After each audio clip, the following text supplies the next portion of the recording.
안녕하세요. 저는 서울에서 거주 중인 30대 초반의 여자입니다.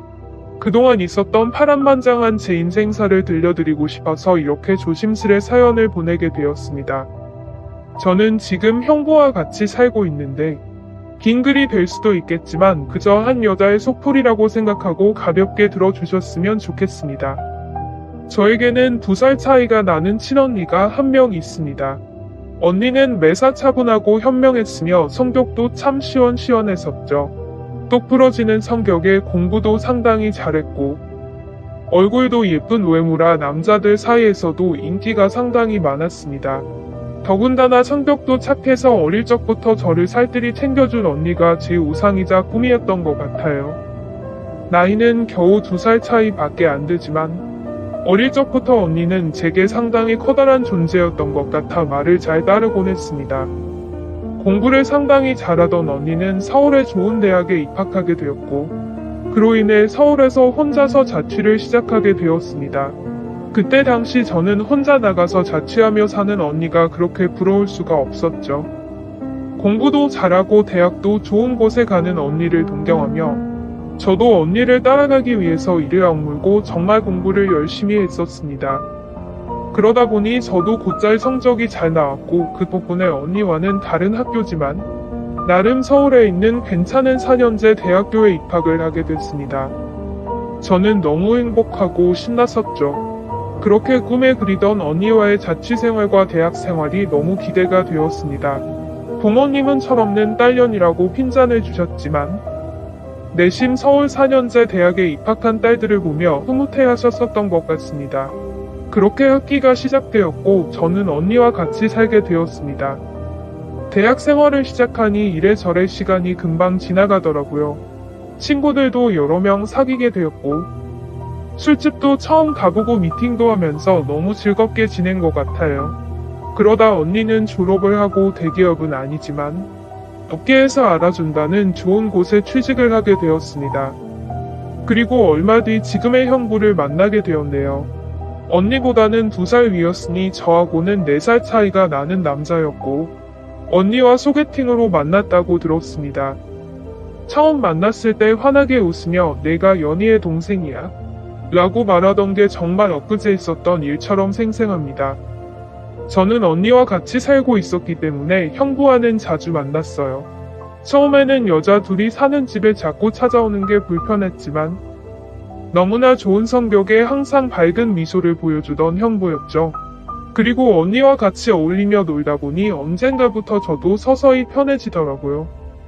두 사람은 항상 저를 같이 챙겨주었고 식사나 영화 그리고 술을 마실 때도 함께 했어요. 언젠가부터 그게 너무 좋았고 일상이 된 듯이 같이 노는 게 편해졌습니다. 저와 형부는 아는 오빠 동생 같이 아주 편한 사이가 되었던 거죠. 그렇게 처음 겪어보는 재밌는 일상들을 만끽하였고 평범한 대학 생활을 즐기면서 별탈 없이 잘 지내고 있었습니다. 그런데 하늘이 무너질 만큼 충격적인 일이 생겨버렸죠. 어느 날 갑자기 부모님의 충격적인 사고 소식을 접해야 했습니다.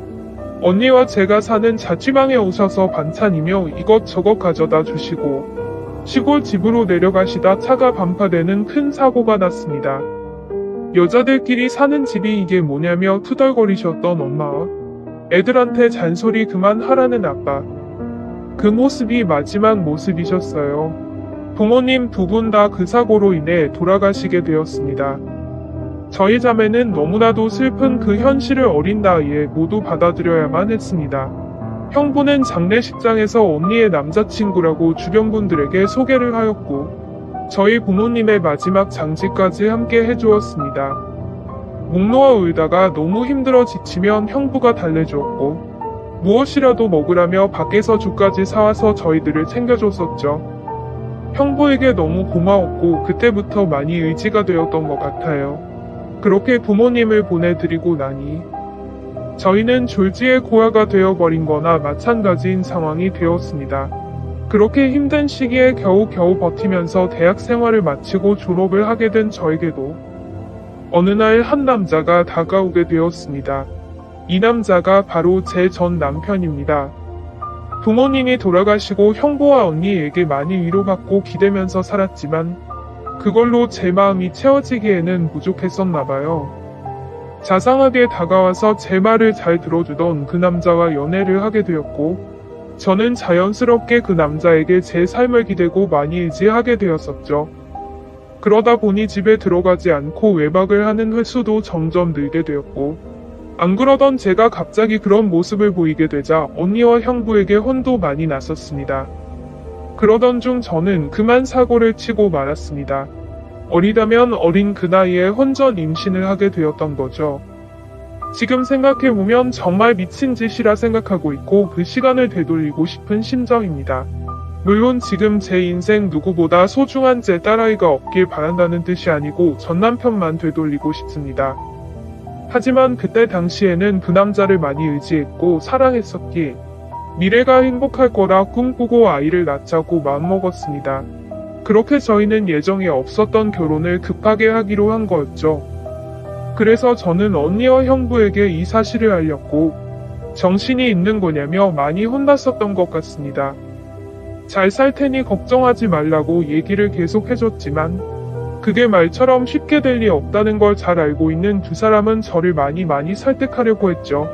하지만 뱃속에 제 아이가 있었기에 되돌릴 수 없다는 걸 모두가 알았고 결국 제 의견을 따라서 결혼을 진행하게 되었습니다. 그러나 상견례부터 참 쉽지 않더군요. 그날부터도 많은 일이 있었습니다. 언니와 형부가 상견례 자리에 나와주었고 어른은 없냐며 대놓고 무시하던 시댁. 그리고 그런 경험을 처음 하면서 괜찮은 척하며 땀을 뻘뻘 흘리면서 시댁에 비위를 맞춰주던 형부. 매사에 정확하고 똑부러지던 제 언니도 저를 위해 성벽 죽이고 이리저리 무사히 상견례를 끝마쳤네요. 남자친구와 저는 어린 나이에 목돈이 없었기에 시댁에서 마련해 주신 15평 남짓되는 빌라에서 아이를 출산하고 신혼생활을 시작하게 되었습니다. 그런데 제가 꿈꾸던 결혼 생활과는 정반대였습니다. 연애하던 시절에는 항상 저를 착하게 대해주던 남편은 결혼을 하고 난 뒤 마치 다른 사람처럼 180도로 바뀌었습니다. 잦은 음주와 외박 그리고 저에게 욕설까지도 서슴지 않았습니다. 처음에는 단순히 벌어지는 실수라 생각되어 넘어갔지만 그게 점점 도를 넘어서더니 어느 순간부터는 제게 몫을 짓까지 하더군요. 부모가 없어 네가 개념이 없다며 욕을 하고 언니와 형부까지 싸잡아서 욕을 했습니다. 어리다면 어린 나이에 그 얘기를 듣고 있자니 서름에 복받쳐서 아이를 안고 많이 울었던 것 같아요. 하지만 저는 언니와 형부에게 제 상황을 이야기하지 못했습니다. 잘 살겠다고 큰소리 뻥뻥 치고 강행했던 이 결혼. 지금 제가 이런 대접을 받고 힘들게 산다는 사실을 안다면 언니와 형부가 너무 슬퍼할 걸 잘 알았거든요. 그렇게 저는 힘든 하루하루를 살아가던 중 언니와 형부는 결혼을 하게 됐습니다. 저는 그 당시 많이 힘들고 지친 마음이었지만 누구보다 그 둘의 결혼을 축복했기에 밝게 웃으며 축하해 주었습니다. 그리고 저의 불행한 일상이 2년쯤 지났을 때였습니다. 남편의 폭언과 만행은 점점 더 심해졌고 어느 날부터는 술집 다니는 여자와 외도를 하는 사실까지 알게 되었습니다. 많이 믿고 결혼한 사람이었기에 그런 현실들이 너무 많이 힘들었어요. 그래서 저는 이제는 이 사람과 어떻게든 정리를 해야겠다고 생각하고 있었을 때였습니다. 하지만 현실적으로 이혼하고 나가면 어떻게 살까라는 생각이 들었고 아직 이렇게 조그마한 딸아이와 내가 잘 살 수 있을까 걱정이 들었습니다. 부모님께서 살아 계셨으면 내가 돌아갈 곳이 있을 텐데 하는 슬픔에 잠겼죠. 그러다 힘들어 지쳐 딸아이를 데리고 언니를 보러 집으로 찾아갔습니다. 저는 아무런 일 없다는 듯 언니와 식사를 했고 평소대로 일상적인 대화를 나누었습니다. 언니와 식사를 하고 있는 중에 형부가 퇴근하여 집으로 들어왔고 저를 보며 반갑게 맞아줬습니다. 언니네 오게 되면 딸아이 선물도 챙겨서 들어오게 미리 얘기 좀 하라고 하는 형부. 이렇게 정감 있는 인사를 해주며 제 머리를 쓰다듬어 주더라고요. 그런데 얼마 전 남편에게 밀쳐져서 넘어지다 찢어졌던 부분을 건드렸고 저도 모르게 비명 소리를 내게 되었습니다. 형부는 깜짝 놀라서 뭐냐고 왜 그러냐고 계속 물어봤죠. 저는 사실대로 말할 수 없어 눈을 못 마주치고 있는데 걱정을 해주는 모습을 보고 있으니 저도 모르게 서름에 복받쳐 갑자기 눈물이 흘렀습니다. 뭔가 이상하다는 느낌을 감지한 건지 형부는 제 몸을 계속 살폈고 눈에 띌 만큼 표정이 급격히 경직되면서 변해갔습니다.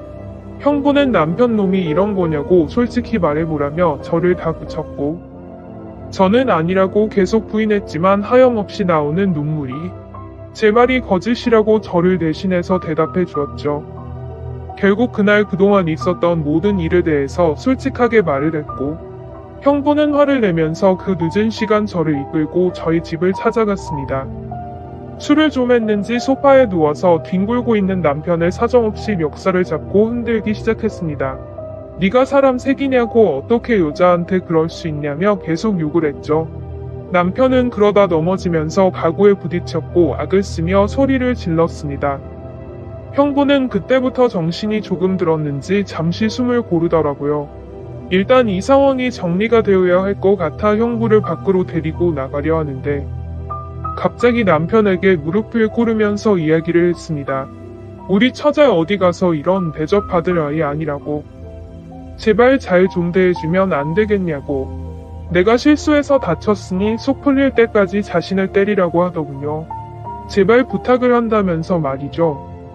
남편은 그런 형부와 울고 있는 저에게 지금까지 해왔던 것, 그 이상의 온갖 욕설을 뱉으며 경찰에 신고를 했습니다. 경찰이 와서 일단 상황은 종료되었지만 절대 합의는 하지 않겠다는 남편 때문에 형부는 결국 재판까지 받게 되었습니다. 자세한 내용은 형부가 절대 말해주지 않아 그 후 어떤 처벌이 이뤄지게 됐는지는 지금도 잘 모르겠습니다. 그런 상황을 겪은 뒤로 저는 확실히 남편과 정리를 할 수 있었고 이도 저도 갈 곳이 없던 저와 딸아이에게 언니와 형부는 손을 내밀어 주었습니다. 그렇게 염치는 없었지만 어쩔 수 없는 상황이었던 저는 결국 언니와 형부와 같이 살게 되었고 차근차근 그동안의 일들을 정리를 했고 이혼 준비를 하게 됐습니다. 이혼 과정이 생각보다 참 복잡한 게 많더라고요. 저 때문에 속이 많이 상했던 형부는 저에게 걱정 말라며 많이 도와주었습니다. 너무 힘들었던 제게는 그때 형부와 언니에게 너무 고마웠어요. 그리고는 예전 처음 형부를 만났을 때처럼 저와 언니 그리고 형부, 거기에 제 딸아이까지 나름 행복한 생활로 돌아올 수 있었습니다. 딸아이는 아주 어려서 그간의 일들을 전혀 인지하지 못합니다. 마냥 이 상황이 당연한 일상인 듯 해맑게 커가고 있었습니다. 어쩌면 다행이었죠.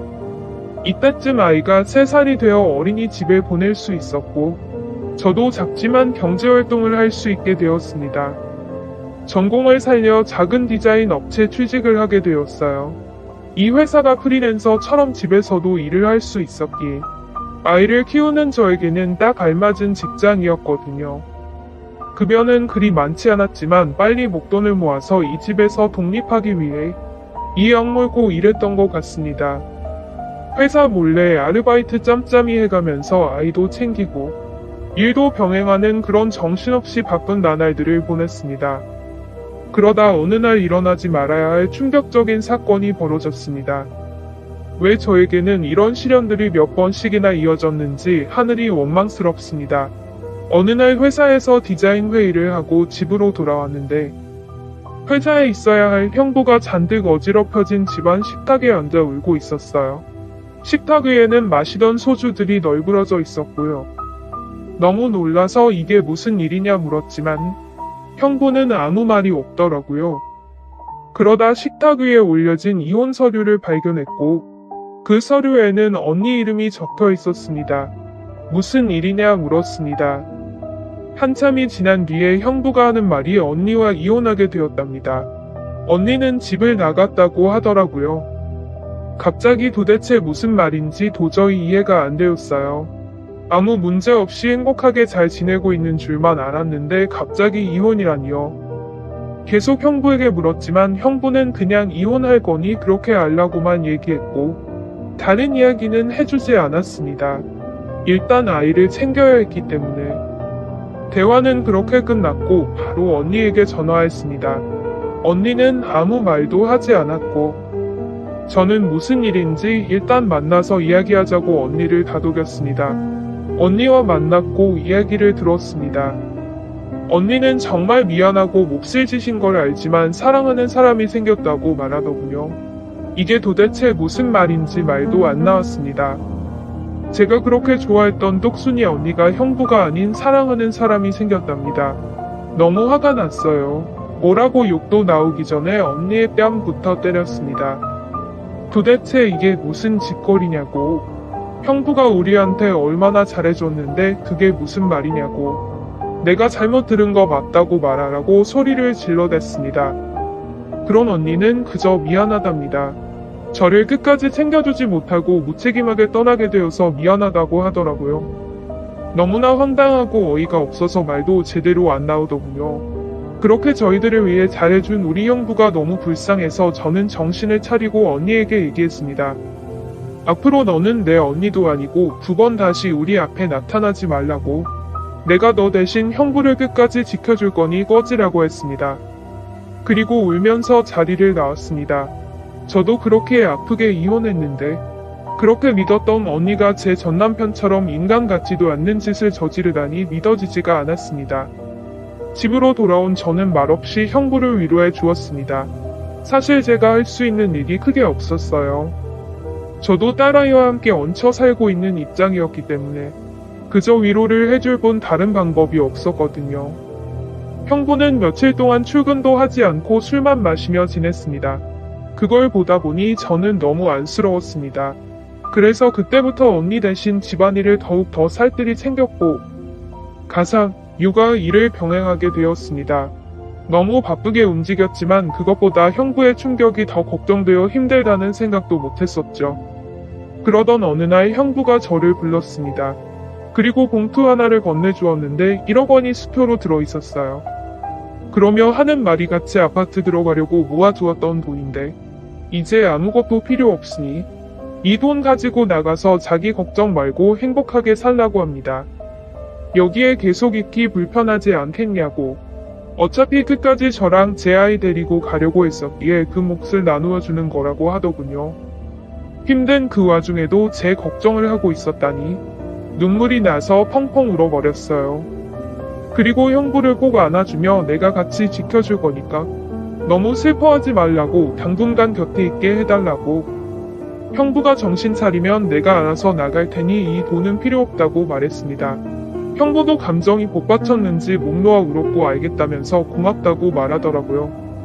그렇게 저와 저희 딸아이 형부까지 비록 임시지만 새로운 가족이 되었습니다. 형부는 바랄 게 뭐 있냐고 아무것도 필요 없다며 언니와 조용히 합의 이혼을 했습니다. 왜 이렇게 착한 사람을 상처받게 만드는지 언니가 너무 미웠고 형부에게 미안했습니다. 이렇게 짧은 시간 동안 부모님의 사고 그리고 혼전 임신과 이혼 또 믿었던 언니의 충격적인 배신까지 무려 3가지나 되는 큰일을 연달아 겪었습니다. 형부는 이혼을 한 뒤로 정신을 차리고 일상으로 돌아왔습니다. 저도 마찬가지고요. 서로 많이 의지를 해가며 바쁜 나날들을 보내고 있습니다. 언니가 떠난 충격을 온전히 떨칠 수는 없었지만 그래도 그 슬픔이 어느 정도 가셨을 무렵 작은 월세방을 얻어서 나간다고 형부에게 말했죠. 어느 정도 일상이 제자리를 찾은 것 같아서 제가 살기를 찾아가겠다고 말했더니 여기가 너희 집인데 어딜 가냐고 화를 내더라고요. 이제 우리 가족인데 어딜 나가냐고요. 끝까지 서로 의지하자며 저를 붙잡더라고요. 형부를 위해서도 이건 아니다 싶어 완강히 거절했지만 이런저런 신랑이 끝에 형부에게 너무 고마운 마음이 들었습니다. 결국 저는 형부의 손을 놓을 수 없었습니다. 저희는 서로 상처받은 사람들이 만든 이상한 가족 구성원이 되었지만 나름 행복하게 잘 살고 있습니다. 지금은 전에 살고 있는 곳보다 조금 더 좋은 아파트로 이사도 했고요. 남들이 이상하게 볼 수도 있겠지만 신경 쓰지 말라고 늘 본인보다 저를 신경 썼어요. 아이 유치원 행사에도 애비 없는 자식 소리 듣지 않게 하려고 아빠처럼 참여해주고요. 남들이 흔히 생각할 수 있는 이상한 관계는 절대 아닙니다. 사실 저조차도 나름 소소한 행복을 느끼며 사는 이 순간이 영원할 것 같진 않습니다. 언젠가는 저도 형부와 떨어져 이곳에서 떠나야 할 거라 생각하고 있고요. 그래도 지금 당장은 현재에 충실해서 행복하게 지내보려고 합니다. 길 가면 긴 시간에 많은 일들을 모두 담아보려다 보니 많이 횡설수설한 것 같네요. 제 이야기 들어주셔서